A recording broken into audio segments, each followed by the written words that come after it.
Welcome to the Popish Plot. I'm Nate. I'm Jessica. And I'm Mike. One thing I really enjoyed from Jubilees, apparently Hebrew is the language of heaven. I mean, that just seems like the given. Well, but I just find that hilarious because for centuries we didn't have it in Hebrew. I don't know. You know, we had a book saying Hebrew is the language of heaven, but we only had it in Geese. Apparently Hebrew was lost after the Tower of Babel, and then reintroduced when the angels taught it to Abraham. Love it. Okay, I'm someone who has a Hebrew name, so I have no problem with this. I don't know. I always thought the language of heaven would be Enochian, which, like, you know, is canon in the series Supernatural. Weird glyphs and not actually like a spoken language. I feel like it's going to be way removed from almost in the Bible if we start discussing the works of John Dee. Yeah, probably. One day maybe we'll do a series on really weird biblical exegesis. You know, Isaac Newton. Or doing reviews of the television series Supernatural. Yeah, there's just like each episode would have to be like, what's heretical based on 5 major world religions. It's like Jim Gaffigan's joke. This guy's going to hell in 2 religions. The other day there was wind that kept making the door that chimes open and close, and so we were joking about how it's a ghost. And I'm like, if it keeps it up, I'll put some salt on it, see if they're a supernatural ghost or like a realistic one. Because that's the only place I know where salt stops ghosts. But only kind of stop them because ghosts can still affect it enough to disrupt the salt, and then fair play. The rules of Supernatural or whatever the writers need them to be. The Angel verse, the Angel/Buffy verse, uses the salt, but it's not so much ghosts as it is demons. Yes, salt versus demons is a common thing because salt is thought to purify. That's why you have blessed salt and stuff. Well, it'll totally work if it's been blessed salt, but if not, if it's just regular salt. Speaking of which, I think our blessed salt supply is down. Demons all have high blood pressure, and they're concerned about it. We're going back to the non-corporeal beings of the Watcher. Salt is delicious, therefore demons hate it, obviously. All the food in hell, if there is food in hell, bland, tasteless, worse than tofu. Just, Tofu and rice cakes. There's no bacon in hell, I'll tell you that much. No. Well, there probably is. It's all probably been burned well beyond a crisp. You know, that point where like it's no longer really even like texturally bacon anymore. No. It's just bacon dust. It crumbles in your hands and it doesn't taste like bacon. It just tastes like charcoal. Yeah. No.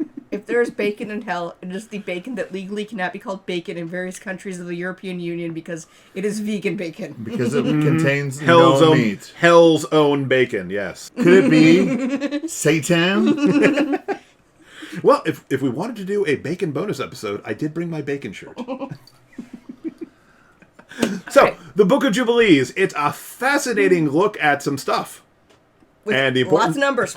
And the importance of calculating things by Jubilees. From what I understand, you might enjoy it. A little bit. Now, and again... I did not read it. Again, more power to our Ethiopian brothers and sisters. I mean, that was kind of on me. I forgot that it was 50 chapters when I suggested you might like it because it's filled with numbers. And you did tell me it was about Jubilee. No! We never said it. We were very clear. Jubilees. It was not. Well, in his headcanon, Nate was like, "Oh, okay, multiversal Jubilee. So there's more than one of her." The Book of Jubilees. The Jubiverse. Listen, maybe someday we'll research to do the religion of all the X-Men or something, but it's not in the Bible. All right. Or almost the Bible. And the answer to that is Nightcrawler is correct. He is. I mean, I think Nightcrawler, in the universe where Wolverine is his dad, converted him too. So comment below with other books that aren't in the Bible you would like us to discuss. Or you could perhaps argue that we should consider the Book of Jubilees canon. I mean, if it was, it probably would never get read in church simply because everything's already covered. So it would just make the year the Bible in a year, so much more complex. While you're down there leaving all of those comments because you want YouTube to recognize that people actually watch this show. Comments are extremely helpful to us. They are very helpful. Also, make sure you go and you hit the like button. And if you haven't already, shame on you. Hit the subscribe and the bell next to fireworks, like Jubilee was there. Exactly. Unless they change the algorithm. Which they do periodically. Yep. And until next time, Remember to live your faith. love your faith. And Share that love. I mean, Da-da-da-da-da. we have canonly from the Newsboys that there's no breakfast in hell, but no one said anything about like a disappointing dinner. Well, Mike Mignola has a great, just a one-page Hellboy, where young Hellboy is at a Air Force base, and then they serve him pancakes. Oh yes. And so there's mourning in hell because, well, we've lost him now. Yes. Pancakes. What religion is Hellboy when we're discussing this? I imagine, he should have a good, thing. Hellboy is kind of Christian-ish, but I mean, he's a literal demon, so Yeah. well. But again, But the demons know, they just don't follow. yeah. Well, but again, it's also from the incorrect knowledge of demons, where you think that a demon can produce offspring with a human woman. Yes, but it's one of those weird things, like how the two They Jewish can't creators generate. of Superman essentially made alien Jesus. And is also capable of occasionally doing good. Oh no, he wants to do good. Right, but therein my point. Yeah. The universe wherein a demon not only can do good, but willingly attempts it. Well, but again, But he's born of a demon, so he didn't do the Yeah, he never have the knowledge he and never do rebelled. the choice of the demon. Yeah,